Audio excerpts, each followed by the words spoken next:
ये वीडियो मैं एसओएल के न्यूली एडमिटेड स्टूडेंट के लिए बना रहा हूं जो फर्स्ट टाइम एसओएल में एग्ज़ाम में अपियर होने वाले हैं। एग्ज़ाम पॉइंट ऑफ व्यू से कुछ इंपॉर्टेंट बातें आप लोगों से करनी है। अगर आप पहली बार हमारे चैनल पर आए हो तो मेक श्योर इसे सब्सक्राइब ज़रूर करें, इस वीडियो को शेयर ज़रूर करें और हमारा टेलीग्राम ग्रुप ज़रूर ज्वाइन करें, डिस्क्रिप्शन बॉक्स में लिंक है।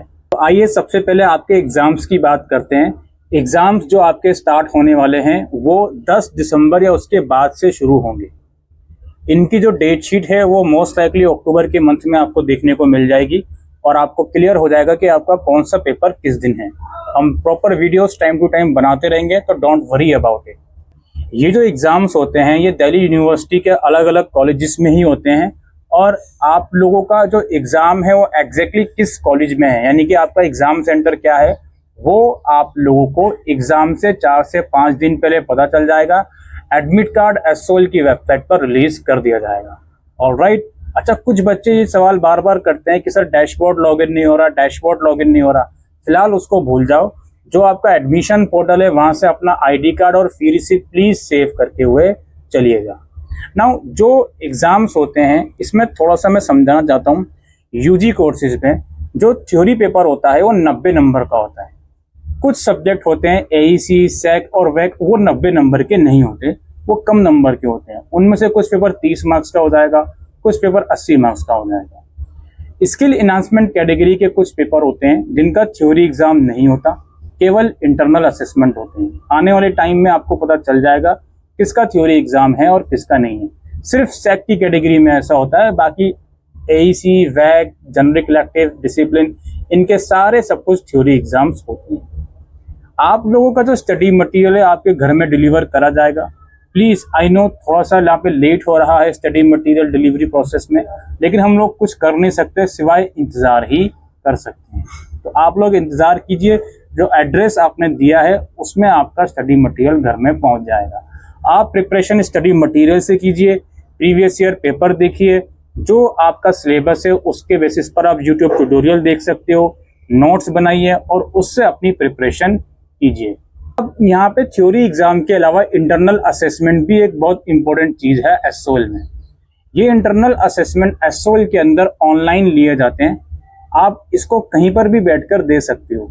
इसमें होता क्या है, एक पोर्टल आपको दिया जाएगा, उसका आईडी पासवर्ड भी आपको आने वाले टाइम में दिया जाएगा।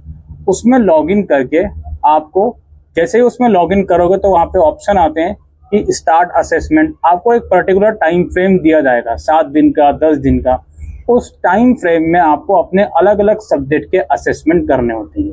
हर एक सब्जेक्ट के लिए 2 अटेम्प्ट मिलते हैं और इन दोनों अटेम्प्ट में से जो बेस्ट मार्क्स आपके होते हैं उसी को कंसिडर करा जाता है।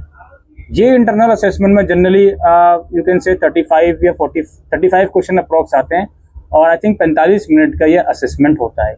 एमसीक्यू बेस इसमें होता है, आपके सिलेबस से रिलेटेड ही क्वेश्चन इसमें आते हैं। जब आपके थ्योरी एग्जाम होते हैं उससे पहले 10 दिसंबर या उसके बाद से आपके थ्योरी एग्जाम है, तो उससे पहले ही जो इंटरनल असेसमेंट है वो आपके कंडक्ट हो जाती है।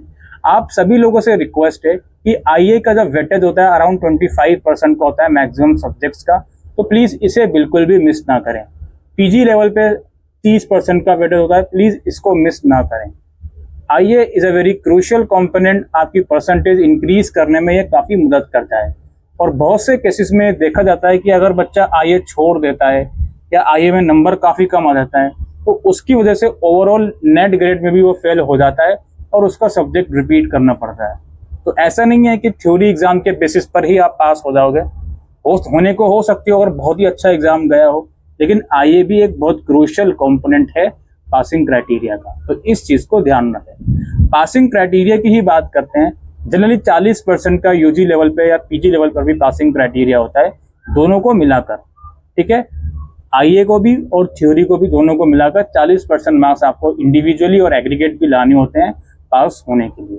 तो इस चीज को जरूर से ध्यान रखें। तो अब आप यूनिवर्सिटी लेवल पर आ गए हो, स्कूल से निकल के यूनिवर्सिटी लेवल पर आ गए हो, तो थोड़ा सा अपना माइंड इस चीज के लिए रेडी रखना कि टाइम मैनेजमेंट एग्जाम सेंटर में कैसा करना है।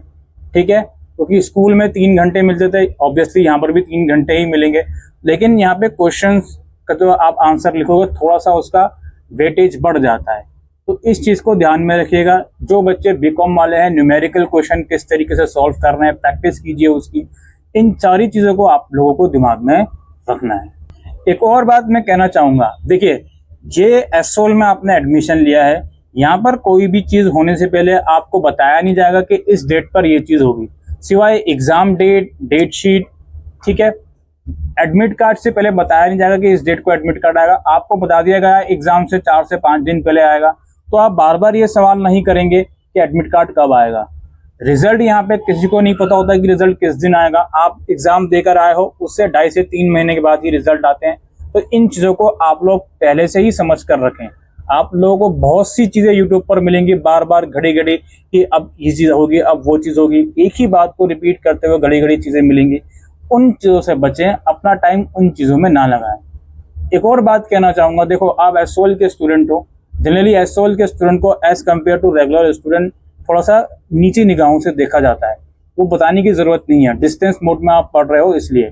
कहने को डिग्री की वैल्यू सेम है, बट एक्चुअल में जब आप मार्केट में उतरते हो तो ऐसा होता नहीं है। तो इसलिए बेटर है कि आप अपनी कोर्स के साथ साथ अपनी वोकैबुलरी इंप्रूव करो, अपना जीके इंप्रूव करो, अपनी कम्युनिकेशन स्किल्स इंप्रूव करो, कुछ एक्स्ट्रा नॉलेज गेन करो, कुछ एक्स्ट्रा स्किल्स अर्न करो। ये आप लोगों के लिए बहुत ज़्यादा ज़रूरी है। सिर्फ डिग्री के बेसिस पर आप ये सोचकर बैठे हो कि आगे जॉब मिल जाएगी, तो बहुत दिक्कत में आ सकते हो। अपनी अगर किसी गवर्नमेंट एग्जाम की प्रिपरेशन करने का मन है तो उसके बारे में प्लान करना शुरू कर दो। मैं ये नहीं कह रहा हूँ कि from the day 1 government exam की भी प्रिपरेशन शुरू कर दो, लेकिन एक प्लान बनाना शुरू कर दो कि हाँ मैं इस दिन से प्रिपरेशन शुरू करूँगा। इन चीज़ों को ध्यान रखो। जो आपके एसओएल के सब्जेक्ट्स हैं, सारे 7 सब्जेक्ट होंगे सेमेस्टर 1 में, उनका भी एक प्रॉपर प्लान तैयार करो कि कौन सा सब्जेक्ट डिफिकल्ट लगता है, उसके कितनी प्रिपरेशन करनी है। ये वीडियो मैं सितंबर के लास्ट वीक में बना रहा हूँ, तो अराउंड आपके पास अभी 2-2.5 महीने हैं एग्जाम्स में।